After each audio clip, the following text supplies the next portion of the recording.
لاہور میں آلودگی کے بادل کم ہو گئے، شہر کا مجموعی طور per air quality index 184 record کیا گیا۔ محکمہ ماحولیات کے مطابق ہوا کی رفتار بڑھنے سے آلودگی میں کمی آئی ہے۔ مزید جان لیتے ہیں ڈان نیوز کے نمائندے میاں شعیب سے۔ جی شعیب، آگاہ کیجیے گا۔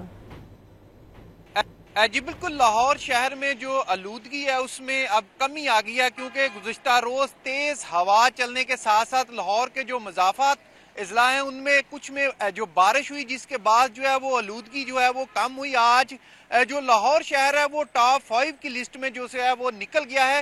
اس وقت لاہور شہر کا ایئر کوالٹی انڈیکس 184 ریکارڈ کیا گیا ہے، اور دوسری جانب محکمہ موسمیات کی جانب سے یہ بتایا گیا ہے کہ جو ٹھنڈی ہوا چلنے سے جو درجہ حرارت ہے اس میں بھی کمی آئی ہے۔ آج لاہور شہر کا جو درجہ حرارت ہے وہ کم سے کم 12 ڈگری سینٹی گریڈ اور زیادہ سے زیادہ جو یہ درجہ رہتا ہے وہ 26 ڈگری سینٹی گریڈ ریکارڈ کیا جائے گا۔ دوسری جانب محکمہ ماحولیات کی جانب سے بھی جو آلودگی کم کرنے کے لیے مختلف اقدامات کیے جا رہے ہیں۔ مختلف مقامات پر جو دھواں چھوڑتی فیکٹریاں، گاڑیاں، ان کے خلاف جو کارروائیاں وہ کی جا رہی ہیں۔ جی